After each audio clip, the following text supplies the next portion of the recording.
Good morning mga kapatid. Welcome here for our prayer and counseling. Sa mga kapatid, ang pag-aaralan po natin ngayon is about how to please God. Paano mas si Lord matuwa sa ating mga buhay mga kapatid. So, talaga lang ito no, meron pa tayong lesson na dapat i-remind lesson sa ating buhay na dapat matuwa si Lord sa atin. So, ito po yung ating mga dapat gawin mga kapatid. Number one, keep on loving one another.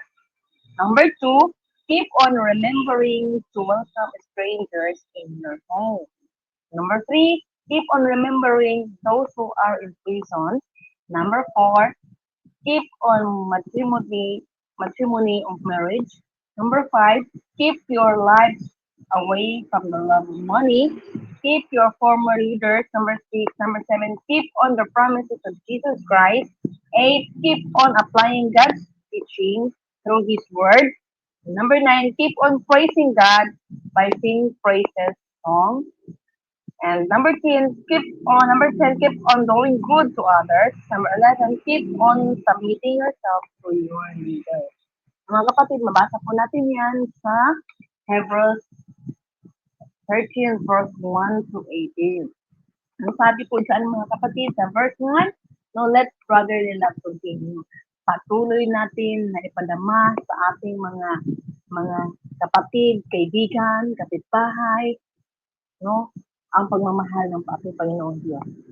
Sa verse 2, be not forgetful to entertain strangers, for they thereby some have entertained angels unawares. Hindi natin alam na sila pala ay pinadala ng Diyos na maging blessing sila sa'yo. Hindi man ngayon, baka some other time. No? Kaya i-entertain natin ng maayos ang mga strangers sila sa lugar, mga kapatid. Number 3, keep on remembering those who are in prison. Remember them that are in bonds, are bound in them, and them which suffer adversity as being yourselves also in the body. So, concern tayo dapat mga kapatid sa ating mga kapatid na hanggang ngayon nakulong pa rin, na preso pa gahapon. No? Ano pa rin, nakulong pa rin sa mga hatred, nakulong pa rin sa mga galit, nakulong pa rin sa mga sama ng loob, no? Nakulong sila sa mga ganyan mga nasa puso nila. So, hindi lang yung natural, literal na kulong, ano. So, change natin to spiritual na mga prison. So, tulungan natin sila na makawala sa mga ganyang pagkakapalit, panikala. Tulungan natin sila na magkaroon ng freedom. So, yung chain na yan ma-broken through the help of Jesus Christ. And ang pang-apat is keep on matrimony marriage. So tayo bilang anak ng Diyos, tayo ang bride of Jesus Christ at ating groom. Pagdating ng tamang panahon na siya ay babalik, madatnan ba tayo ng Panginoon na tayo ay walang dungis? Ibig sabihin, hindi ba tayo nakikiapid? No? Tayo ba ay tapat sa ating mahal na Panginoon? Tayo ba ay tapat sa ating groom? Sa second coming, tayo ba ay tapat sa Kanya? Panahon na darating na ang kasalan bilang bride, makakaharap ka ba sa Panginoon? No? Makakaharap ka ba sa iyong groom? So ito po yung mga kapatid na tayo ay i-judge sa darating na panahon. So be prepared.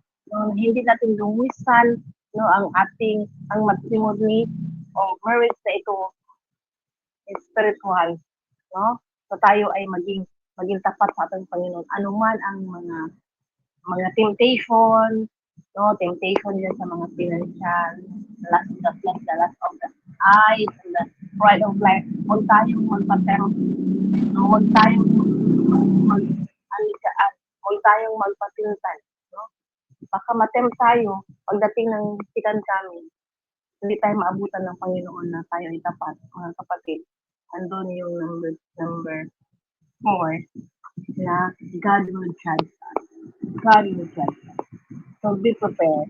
And yung number 5, keep your lives from the love of money. So, bilang mga anak ng Diyos, i-change na natin yung mindset natin na dati tayo ay mga materialistic.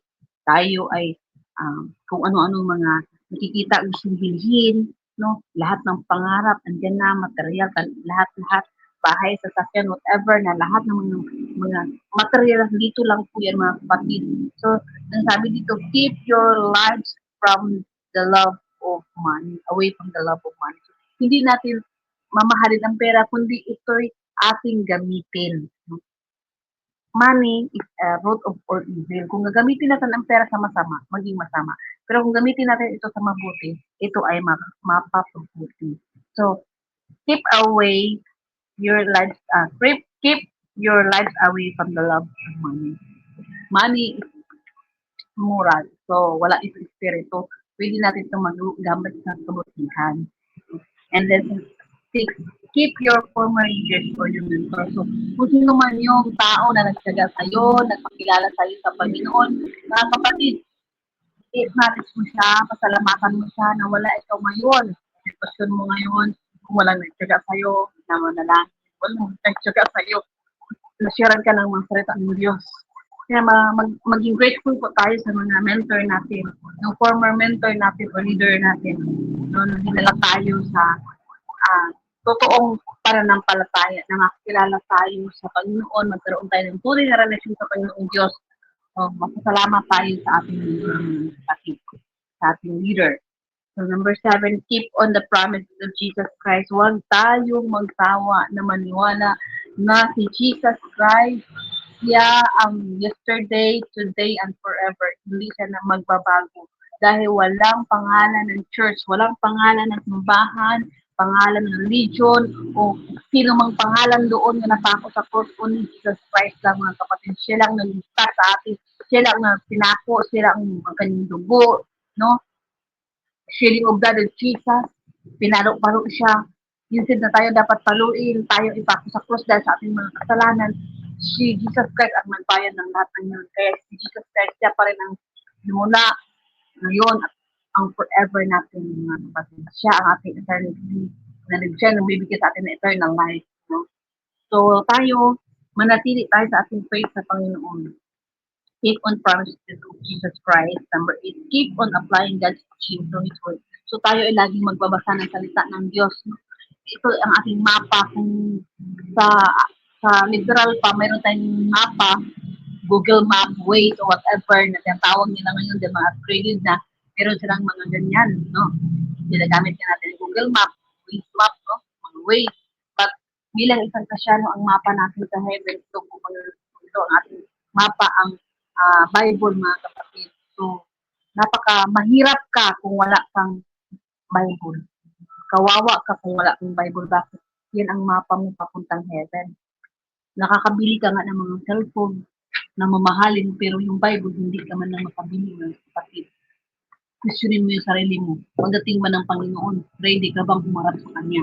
No? So, kapatid, be ready lagi para matuwa sa iyo. No? Apply mo ang mga salita ng Diyos. No? Basahin mo ang kanyang salita kasi nandito lahat.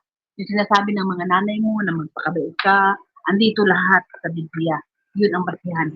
Keep on promising God by singing praises to God. Bilang anak ng Diyos, ang ating mga dapat maging sensitibo tayo ngayon, ang ating mga kinakanta ay mga praises song. No, haharanahin natin ang ating mahal na Panginoon. Haharanahin natin siya para matuwa siya sa atin. Hindi yung kung ano-ano kinakanta natin. Nasa Panginoon na nga tayo, kumakanta pa tayo ng mga pang-unbeliever na kanta. O, diba? So, ikaw lang nakakaalam ng kapatid at ang Panginoon. So, be sensitive, no? Dapat maging aware tayo dyan. Kasi baka ginagamit ng kaawa yan. Hindi mo lang namamalayan ng kapatid. No? Keep on praising God by sing and praise His song sa Panginoon. Then number 10 is keep on doing good to others. So, huwag kang magsawa kapatid na gumawa ng mabuti sa kapwa mo. Kasi pag gumawa ka ng mabuti sa kapwa mo, matutuwa din sa Christ. Matutuwa ang ating amang nasa langit. Dahil ikaw ay ligtas na, ikaw ay gumawa ng mabuti para matuwa ang Panginoon. Keep on submitting yourself to your leaders. Number 11. Tayo, no, kung sino man ngayon ang nag-nurture sa'yo sa Word of God, kung sino man yung kinikilala mong Father in faith, mother in faith, kung sino man yung nag-aalaga sa faith mo, ah, ang inyong pananampalataya sa Panginoon, sa pagkakilala ng Panginoon, sino yung nagtuturo sa'yo na naging malalim ka sa iyong pananampalataya sa Diyos.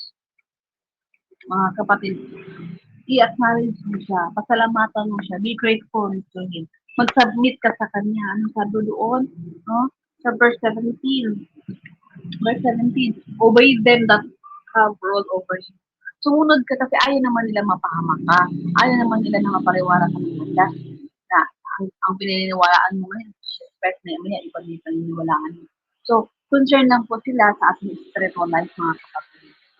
No, kaya nga sabi doon na dapat tayo ay magkaroon ng malalim na relationship sa Panginoon, intimate relationship sa Panginoon. Paano mo yan makukuha? Through reading of His Word of God, through prayer, through sa pakikinig ng yung mga leaders, yung pastor, sa yung coaches, sa yung discipleship leader. Makinig po tayo.